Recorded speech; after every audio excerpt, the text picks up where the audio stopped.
یہ چھوٹا سا مدرسہ جو ہم کھولنے جا رہے ہیں اللہ کے فضل سے ایک دن عالیشان یونیورسٹی بنے گا. میں نے کلکٹر صاحب جناب ہنری لارنس کو ایک درخواست دی.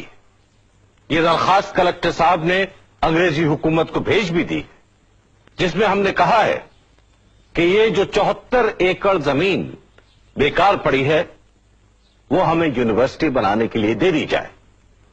اگر اتنی نہیں تو کم سے کم اتنی زمین ضرور دی جائے جس میں ہم ایک اچھا کالج بنا سکیں. باقی زمین تو ہم قومی چندے سے خرید لیں گے.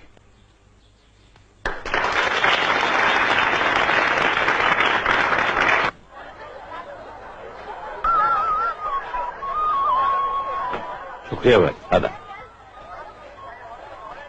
ابھی سنیے ذرا مدرسے کے لیے کچھ. نہیں مجھے اپنے بچوں کو انگریز نہیں بنانا ہے.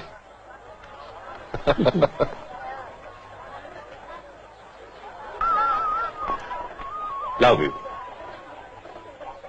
شکریہ. ویلکم. ارے سید صاحب آپ اور یہاں اس حال میں؟ ارے بھائی قسمت میں بھیک مانگنا لکھا ہے سو مانگ رہے ہیں، لیکن اللہ کا فضل ہے کہ اپنے لیے نہیں مدرسے کے لیے مانگتے ہیں. ایک آنا ڈال دیجیے اس میں. شکریہ. اللہ آپ کو کامیاب. آمین. بتا لیلا میں تو نے کیا دیکھا، بتا لیلا میں تو نے کیا دیکھا. جا، میں تیرے سوال کا جواب نہیں دیتا. مجنو تجھے میرے ہر سوال کا جواب دینا پڑے گا. نہیں دوں گا. تجھے تیرے اللہ کی قسم. نہیں دوں گا. تجھے تیرے ابا کی قسم.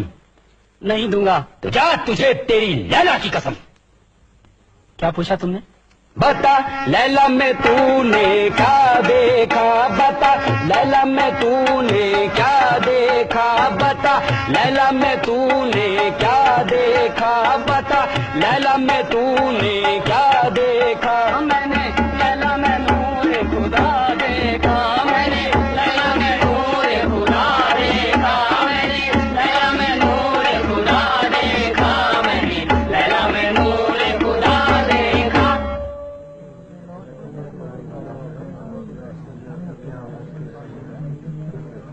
مجھے یہاں اسٹیج پر دیکھ کر کون لوگ خوش نہیں؟ وہی لوگ جن کے دلوں میں قوم کے لیے محبت نہیں ہے، جن کے دلوں میں جھوٹی شیخی بھری ہوئی ہے. ارے رئیسوں، دولت مندوں، تم یہ مت سمجھو کہ تم نے اپنے بچوں کے لیے سب کچھ جٹا لیا ہے. تم سے پہلے بھی بہت سے لوگوں نے ایسا سوچا تھا، لیکن آج ان کے بچوں کا کیا حال ہے؟ یہ حال ہے کہ ہم ان کے لیے اسٹیج پر کھڑے ہوئے ہیں.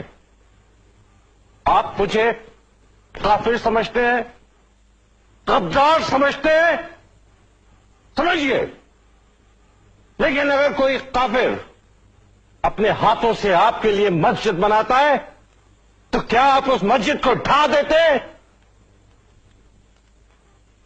کچھ کافر کو یہ مسجد، یہ مدرسے بنا لینے دیجئے، میری محنت پر رحم کیجئے.